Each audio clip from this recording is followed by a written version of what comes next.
Hi, welcome to Trippin' with the Ingalls at rvbuiltfor2.com. This week we're going to talk about Lola's weekend. Well, hi, welcome to Driven with the Ingalls, and this is RVBuiltFor2.com reporting in. We've had an exciting couple of months, but haven't had too much of a chance to update our blog and our vlogs. And first thing I'll mention is that one thing we didn't mention with our last trip that we did up to Yosemite Lakes is that we actually ended up naming the RV instead of the Journey or the RV, the rig. We now have a name, and that is Lola. After a lot of deliberation, Christine came up with a name, and it kind of stuck. It felt right. We had tried a few other things, and nothing really sounded very good or didn't fit. But after doing a few web searches, and I was kind of hesitant about Lola. At first I wasn't too certain about it.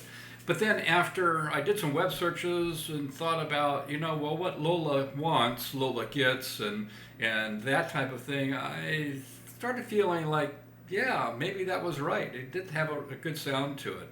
And then we came across a friend of Lola's, Fritz, who has now joined us. And so we will introduce Fritz at a later date once I can get a picture of him when he's upright. He tends to like Jägermeister a lot. So Lola and Fritz it is. Second thing is that I've got a set of little videos that I'm going to share with you. We actually, at the end of June, made it up to Springfield, Oregon, visiting my dad and brother up in Eugene. And AM Solar is right across the highway there from them.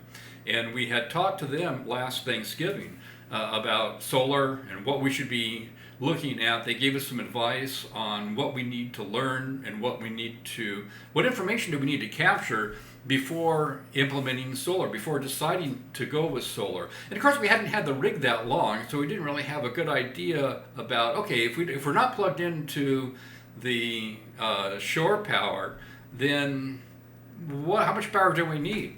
So we went through and took a look at, okay, how much does everything take? So took a baseline look at what is the phantom power usage for the Journey.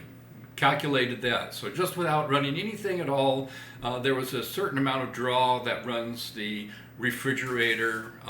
The refrigerator is gas powered, but there's a motor, the fan that goes on. There's the fire detector, smoke detector, gas detectors, all sorts of different things that even when you shut down all the lights and everything shut everything off on the rig, there's a baseline of power that's being used, and that's going to be sucked up by the house batteries when things are on. And then we took a look at, okay, so we are planning on upgrading from our fluorescent and regular incandescent lights to LED lights. So we looked at replacing all those. That's going to cost about $600 or $700 if we do all of our interior and exterior lights. Of course, those can be phased in. But then we picked the lights that we're going to use the most for reading and things like that, and factor those in. What lights are we going to have when we're cooking meals and things like that? So we factored the lights in. We factored in charging the gadgets, the electrical gadgets, watching the TV for a couple of hours, turning on the radio and listening to Sirius for a while, the back TV, having that on and watching a movie or something like that.